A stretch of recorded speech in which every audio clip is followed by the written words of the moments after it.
So, welcome, Kelly. Thank you so much for being here with us. I have been looking forward to our conversation because I love learning from perspectives different from my own, and I am not yet a mother, but I would love to be. And I know there's many women in my community who are struggling as mothers. And I've noticed it's really those who are new mothers and new to this lifestyle and identity. So I know this conversation will help many. So thank you for being here. Thank you for having me. I'm excited to dive in. Yay. So can you share a little bit about your story and what led you to this work? Yeah. So, background, I was working in corporate America.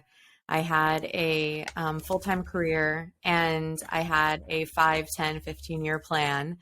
I'm a very plan-oriented type A kind of personality. I'm also a mom to 2 young children. And at the time, I had a baby and a toddler, and we were doing the 3-hour commute to and from work every day. That hustle from the moment I woke up to the moment I went to sleep, and then good luck if you got any real rest in that bit.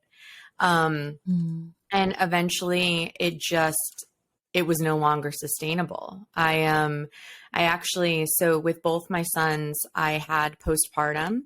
Postpartum is part of after giving birth, but I had postpartum psychosis with my first child.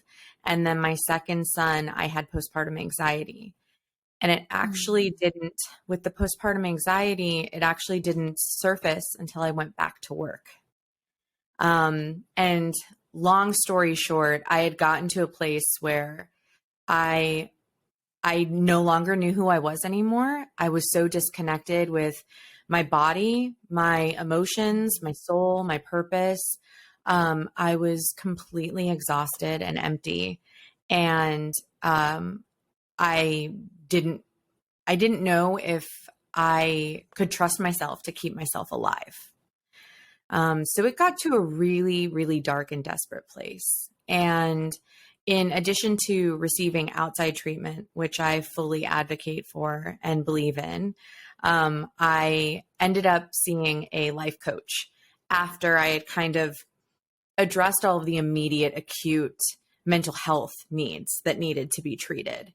And in that, I was able to kind of piece back parts of me that I had just sloughed away. And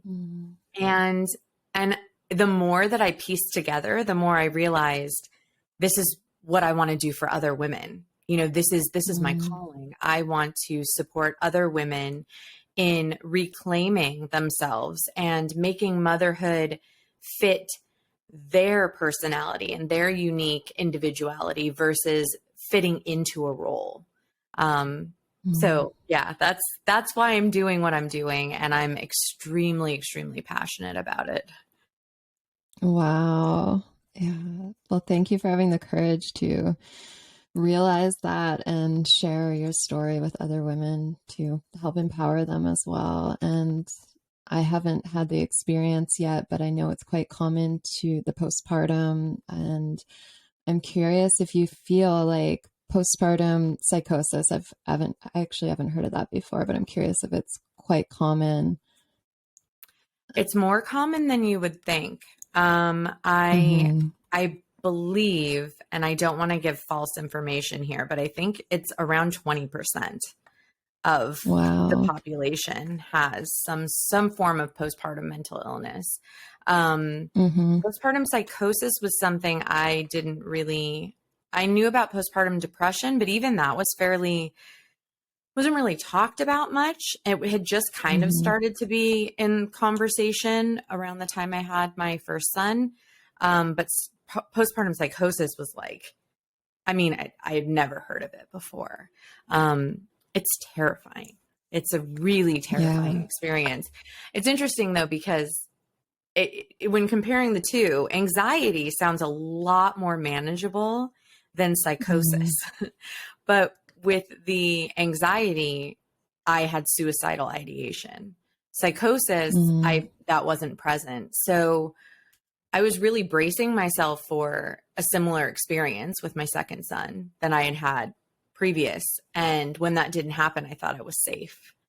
And you know, I think it's really common. And so for the moms listening and watching, you're so not alone. And there's so many resources available now and support groups, that as a coach, I've gotten involved with, that it gives me so much hope and makes me feel so hopeful and so good for new moms that enter into this kind of realm, that there is that support and it's available and it's being talked about more. And yeah.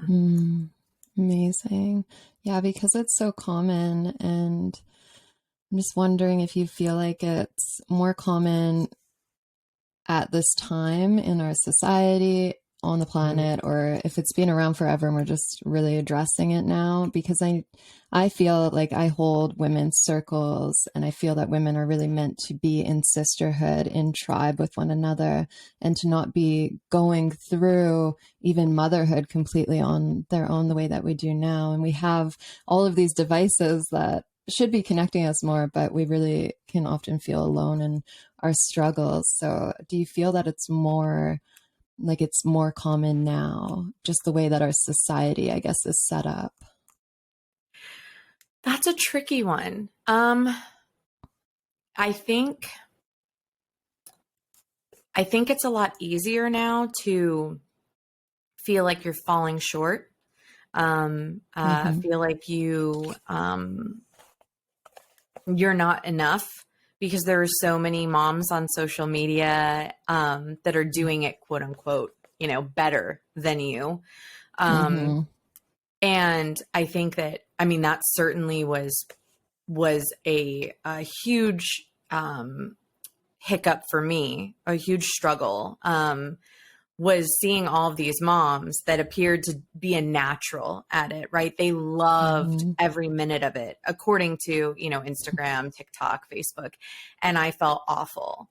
I think that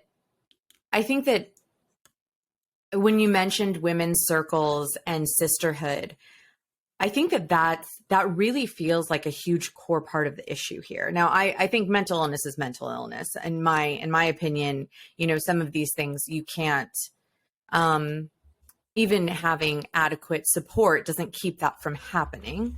But we don't have that support. We don't have that sisterhood. And I think it's so crucial when we're entering this stage in our life to have that community.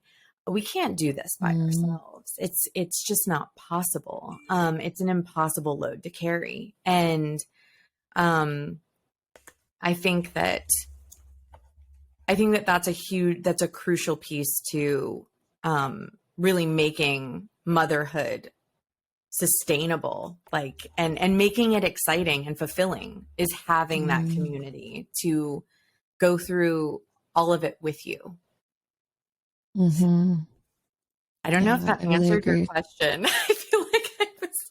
Yeah, it definitely does, because I'm curious, just from my perspective of, you know, going through struggles just on my own outside of being a mother. That community has really helped, just knowing that someone has been through what you're going through, and it's not like you're the only person in the world. That was so healing for me, and that's really an intention behind, you know, the circles and the groups that I create as well. So yeah, it's so important to know that your experience isn't completely unique. You know, I think that it's, for the first, you know, 4 years of being a mom, I didn't have that community at all. I didn't do play dates or any of that. Mainly because I thought, well, if I do a play date, you're going to see that I'm not good at it like you are, you know, like I'm not a play date mom. I'm not a baker. I don't have I'm not crafty. I'm not enough, really is what it was. I'm not enough. And I'll say, even as like cheesy as it sounds, play dates have been a huge sense of like relief and empowerment and just not aloneness for me, you know, just being able to connect with other moms and realize that, yeah, this isn't unique. Like kids will be kids. Like they are not, you know, it's just, I just, it's been so helpful to have other people to go through this experience with. And, yeah, it's just incredibly helpful. Wow.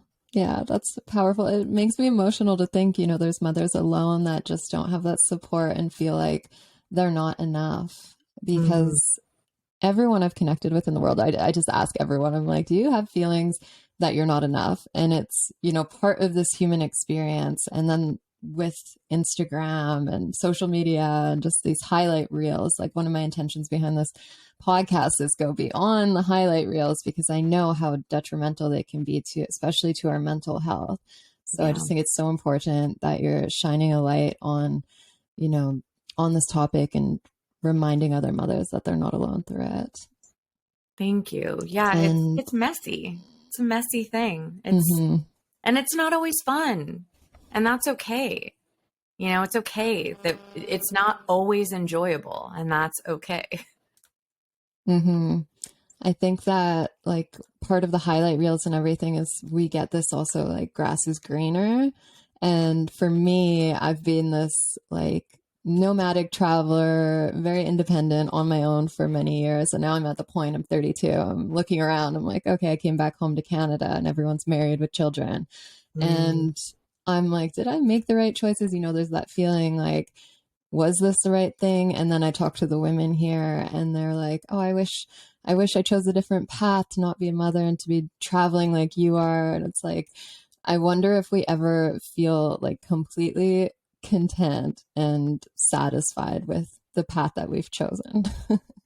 I think that's such a good point. I really think that women of childbearing age, whether you have children or not, at least here in the US, and it appears in Canada as well, there is this societal pressure and this expectation.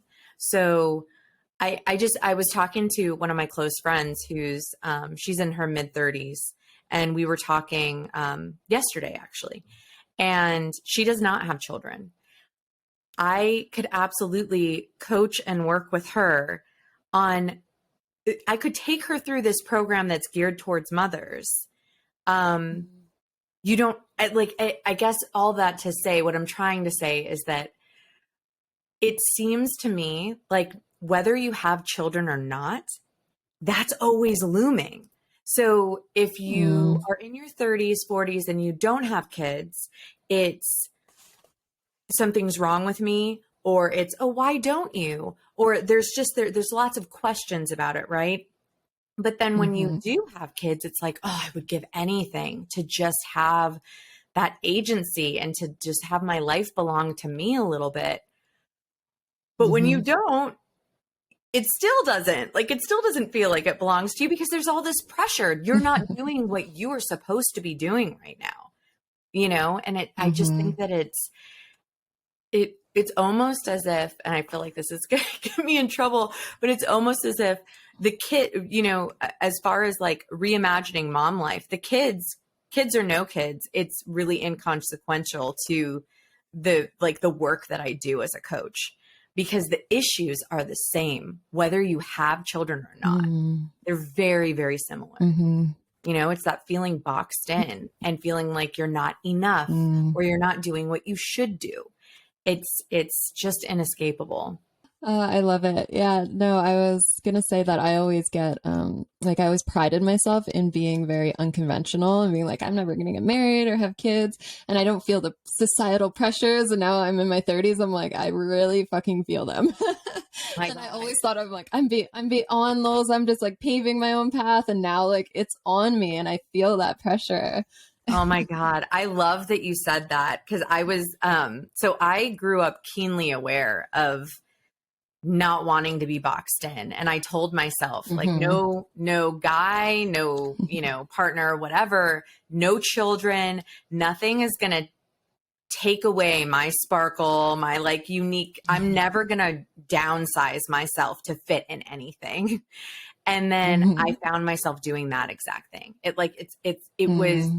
I want to say it happened overnight. I noticed it overnight, but it was a gradual progression. It's sneaky as hell. This societal BS that we unintentionally carry with us. Because I Mm-hmm. was so sure that it wasn't going to happen to me because I'd watched it happen to a lot of people that I really loved. I watched them make themselves a lot smaller, and they were so miserable, and that wasn't going to happen to me, and it happened. It So sneaks up on you. it's Me too. sneaky. One day I'm Yeah. like, I've been feeling this way for a while and I haven't even Hmm. noticed. And here I am feeling, feeling that pressure. So I asked some of my audience to, because as I said, I'm not a mother yet. So I asked some of my audience to share any questions they might have for you. And I was surprised by one question that actually came up multiple times. And that was one that I wasn't expecting, but it's, how do you deal with regret of becoming a mother? Mm. Is that a question that you might have with your clients that comes up? Well, first of all, I do want to normalize that. I think it's Mm-hmm. incredibly common to think, what the Mm-hmm. hell did I get myself into? And I want to share with all of the people that ask the question. I've regretted it before, and that doesn't make me any less of a mother. And it doesn't Mm-hmm. make you any less either. Um, I think it would be interesting to dig in as far as what's behind that regret. Is it regret of losing themselves? Is it Mm-hmm. regret because they're not showing up the way they thought they would or they wanted to? Where is this regret stemming from? So I think, I don't think there's an um, is it all size fit? No. All size fits all? No. One size One fits size fits all. all. Yeah. Oh my gosh. I don't think there's a one size fits all answer Mm-hmm. um, to that one because I don't know where it's coming from, where it's rooted. So Mm-hmm. I would just encourage them to really explore that feeling. What is that regret telling them? You know, sit with it for a minute, uh, and write down what comes up, and don't judge it because it's totally common. Like I said, Mm-hmm. I've regretted it. I've told my husband so many times that if we had to take a class where we knew exactly what being a parent entailed, nobody would have children. They just wouldn't. Like I think it's this like love that you feel and this expansion that makes it worth it. But if we just had a class that laid it all out for you logistically, you'd be like, fuck no, that's not happening. I'm not going to do it. I'm just not going to do it. So to regret it, I mean, yeah, we were sold something that's not real. Like nobody prepared us for this. There's Mm-hmm. no preparation because and also every child's different. So there really is there's no there's no manual for this.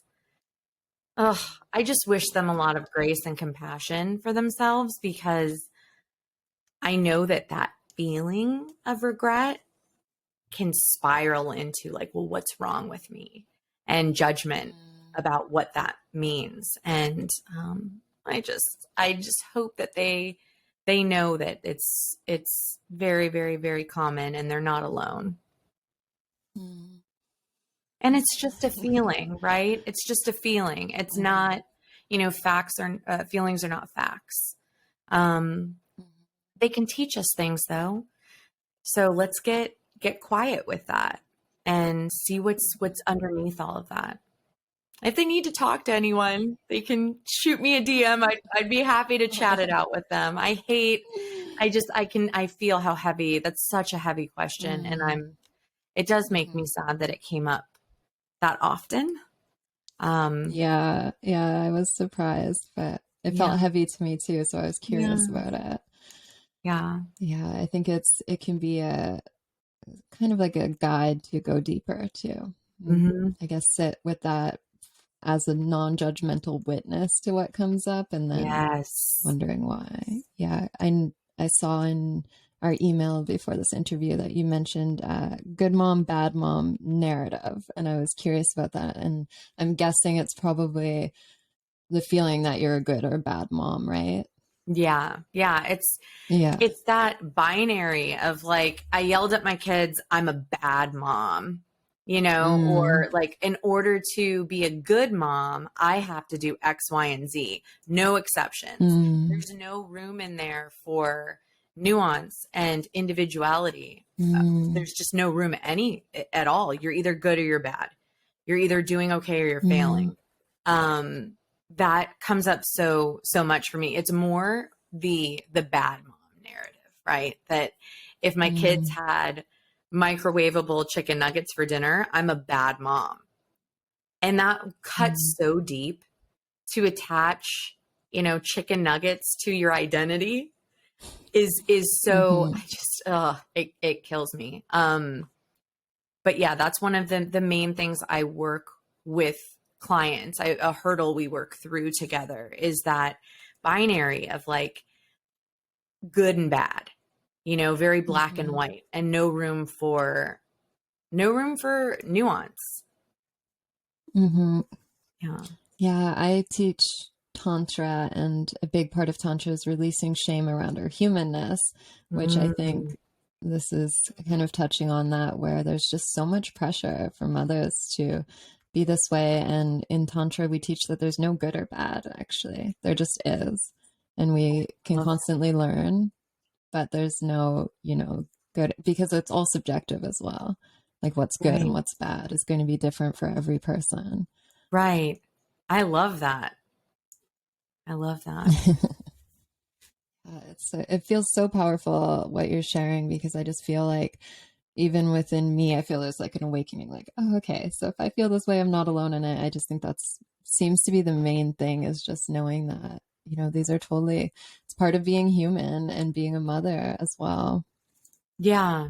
Yeah. And I think that, that good mom, bad mom thing is so prevalent. Mom guilt, especially, is so prevalent. It's so pervasive. But if kind of like how you were describing your practice, if you can step back and say, oh, that's what's present right now. I'm feeling mom guilt. I'm feeling shame. It doesn't belong to me. That's what's present, but it doesn't belong to me.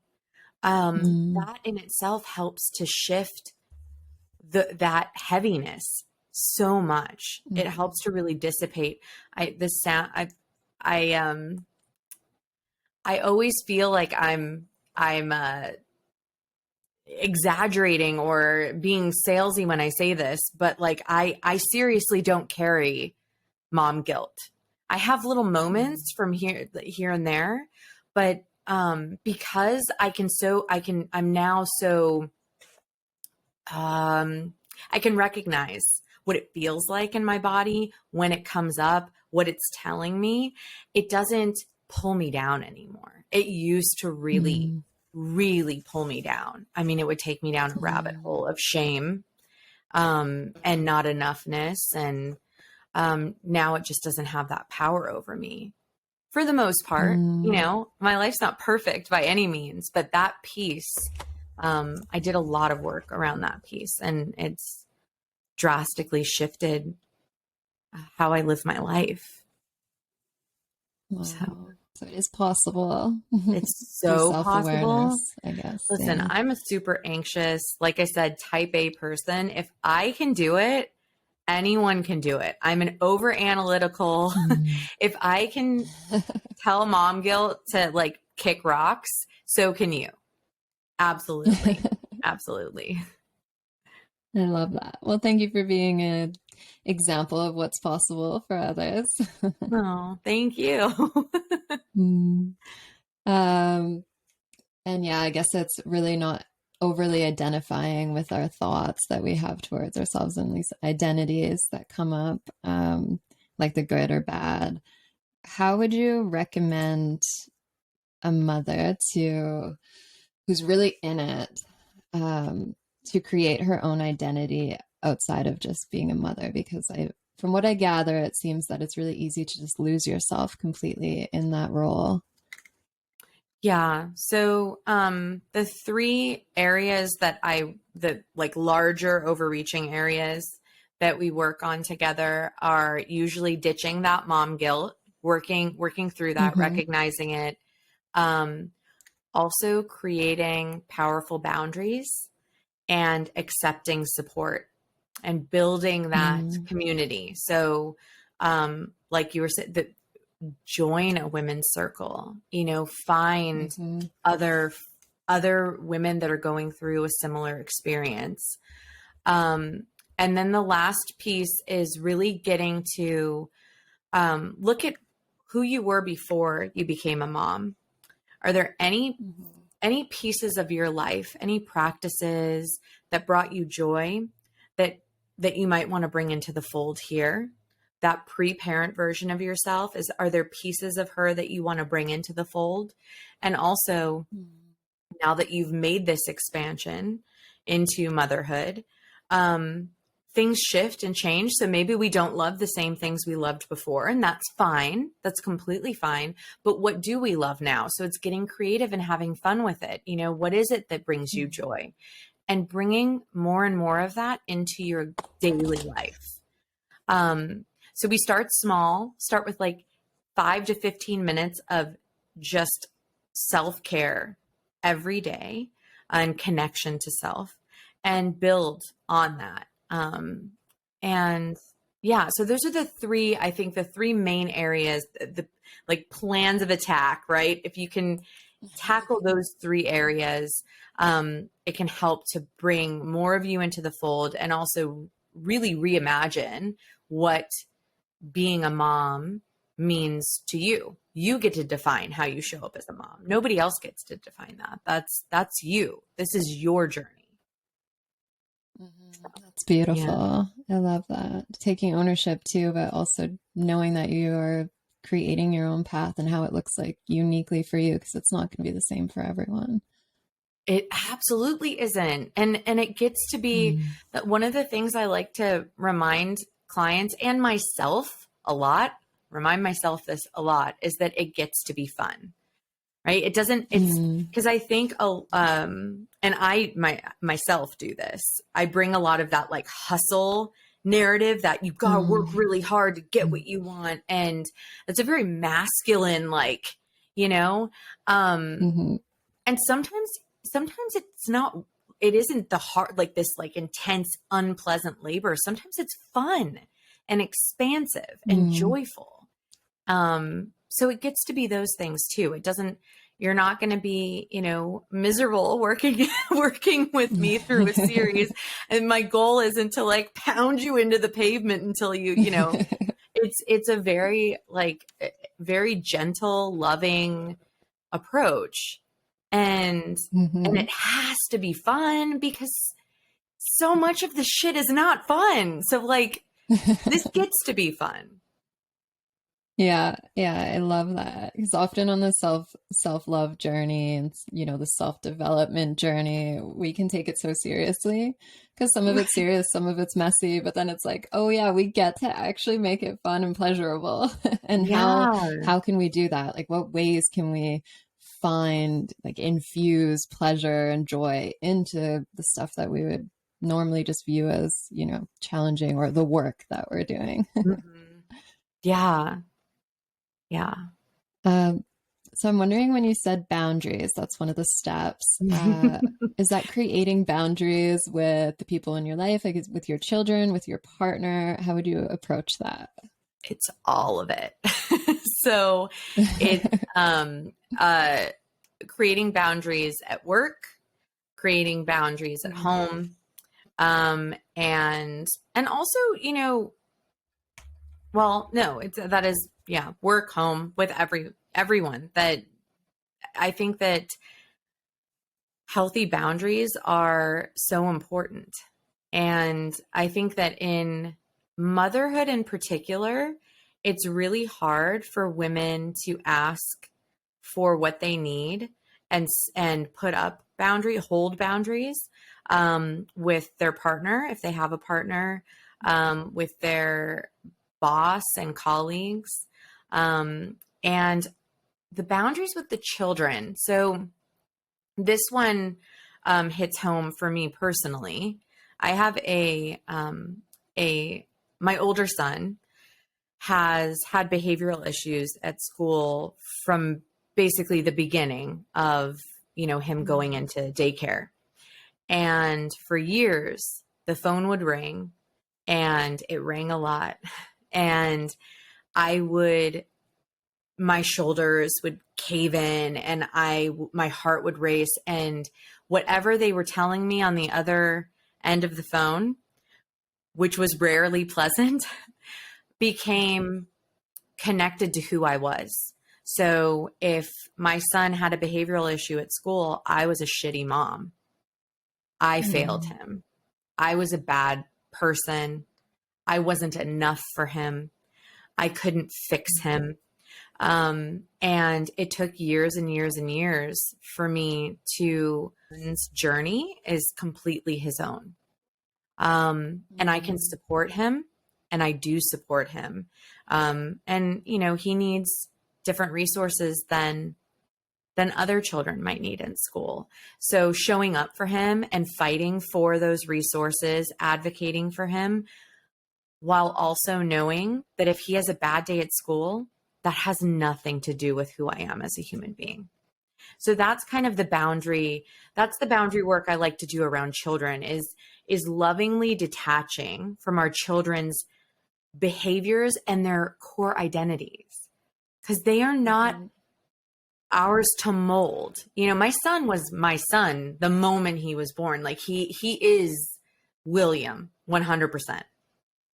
I can't change that. And I don't want to, you know, I don't, that becomes just a battle that's, one, I'm never going to win. And two, it's just it's so frustrating for him. It just boxes him in. So that's kind of what I mean when it comes to boundaries with children. Not attaching our identity to their behaviors and their core identity. Wow, that's so powerful. I could see how easy it would be to, you know, if they're having troubles, to feel like that's 100% our responsibility and even our fault, right? Yeah, and it wasn't that it was even unspoken either. I mean, I've received a lot of comments from teachers, or that either passive aggressive or just like outright, fix this. What are you doing at home that's causing this? It's like, ooh, wow. He's his own human, and I was not there when, you know, so it's really, that's another societal thing though. It's like, okay, so where did you fail? Because it's gotta be your fault. My husband, on the other hand, never got those comments. So I won't go into that, but yeah, interesting observation. He did not ever receive that feedback. But I did many times. Wow. That's crazy. So how old are your children now? So my oldest is 6. He'll be 7 in a couple months. And my youngest is now 4. So they're still young. Okay. They're still, you know, grade school age, preschool age. It feels like a lifetime because so much has shifted in my life since William was born. And so that it's been less than, you know, a lifetime is, it's interesting to see how much things can change in a small period of time. Wow. So coming from you, someone who's been doing this work and who has developed your self-awareness around these areas, what is something that you're feeling challenged with at this time in motherhood? Hmm. Huh. I mean, there's more than one thing. So, um, I would say right now, the biggest, I guess, struggle is being fully present. And it kind of goes in cycles, right? So it's something that I know how to do. But it's, I can forget quickly. It's that putting the phone down and being done with work when I pick up my kids until they go to sleep. I built my business around that availability, around that. That was a huge piece of why I do what I do. And it was to have that flexibility to show up the way I need to show up as a mom to feel good, and also show up for my business. And I think that I get in these places where I'm like, oh, I need to do more. I need to do more. So I think that's the struggle right now, is really just remembering to be present and just to enjoy the time that I have with them. Are there any exercises that you would recommend? Like, say, if there's a mother feeling just overwhelmed or very anxious, is there any exercises that you do in that moment? Like, is there breathing or other Mm. practices that are kind of your go-to practices? Yeah. So when you're in the middle of it, I think that for me, what's been really powerful are guided meditations. That I've found Mm, them to be very, very helpful. Um, there are guided meditations on being with emotion. That was a game changer for mm, me. I have my life coach, the very first life coach I ever saw. Her name's Mandy Shakatano, and she has a meditation on being with emotion that I just found to be so powerful and really helps for your feelings not to take you down, right? You can be with your feelings. They can mm, inform you of what you need, without you falling into them and not being able to breathe. So that would be one thing I would suggest. And then there are just like basic help now skills, like drinking a cold glass of water or taking deep breaths. mhm, If you need to step out for a minute and just have, this was especially for new moms with kids with colic or just crying, because that happens a lot. mhm. If you're at your wit's end, put your baby down in a safe space in their crib and go breathe for a minute. Take care of you, because it's so crucial.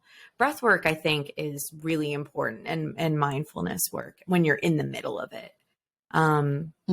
And then I have a ton of other exercises and tools that I love to work with clients, provide clients with during our series too, for more when you're feeling resourced. Because I think it's important. You don't, when you're not feeling resourced, it's not time to give you homework. Yeah. It's time to be gentle with yourself and really Mm, tend to the needs that are there. So beautiful. And yeah, just committing to giving us that time and filling our cups up, whether it's just being gentle or whether it's doing some breath work and meditation, committing to giving ourselves that space instead of just being in it all the time, right? yeah, yeah. Um, Mm, and asking for support. Asking mm-hmm, for support if you need it, which we all, I mean, I think we all need support. We weren't meant to do this mm-hmm. life thing by ourselves. Um, Yeah. so asking for what we need without, Mm, that's the tricky part, is asking for what we need without feeling guilty or ashamed, yeah. you know. Um, Yeah. Mm. So much good advice. Thank you so much. If there's anyone listening who says just like in it right now, is there anything else you'd like to add? I know we've covered a lot, but Um, I would just say that they are in really good company. This is, if you are feeling like you are being kind of boxed in by the role of motherhood, like you're failing, you're feeling that exhaustion and overwhelm, that's the rule. That's the rule, not the exception. Um, I really, really, truly believe that we don't have to live our lives this way. Know that you're not alone, and know that this doesn't have to be the way that you live your life forever. There are so many resources available, and you deserve to take up space in your own life. That's something that I really like. This is your life. You deserve to take up space. That would yes. be, So powerful. Thank you. of course. Uh, Thank you. mm, for those who are listening and just really resonating with everything you're sharing and feeling like, oh my gosh, I want to get into this woman's world more, how can they find you? And do you want to share a little bit about your offerings? Sure. So they can find me on Instagram or on my website or Facebook. It's Kelly Lynn Life Coaching, is my Instagram handle, my Facebook page, and also kellylynnlifecoaching.com is the website. They can shoot me a DM. We can have a conversation. I offer a completely complimentary discovery call where we spend, 45 minutes or an hour getting to know each other. We can talk about their specific needs and if my program and myself, if I am a good fit for them. So that is available at any time. And the program that my coaching series is called Mom Life Reimagined. And it's Mm-hmm. a 3-month private coaching series with me, where we work together to drop that good mom, bad mom narrative Mm. and form those boundaries, um, form your support circle, and also just really be present for and fully enjoy all of the delicious moments that life has to offer. Mm. I love that. Well, thank you so much. The work you're doing, it feels so, so important at this time. And everything that you've shared has been really powerful. And I know it will help many who are listening. Thank you. Thank you so much for having me. This has been a lovely conversation. Mm. Just your overall vibe. I'm just like, Oh. ah, I just feel like a giant exhale. Oh. Yeah. Oh, I love that. Thank you.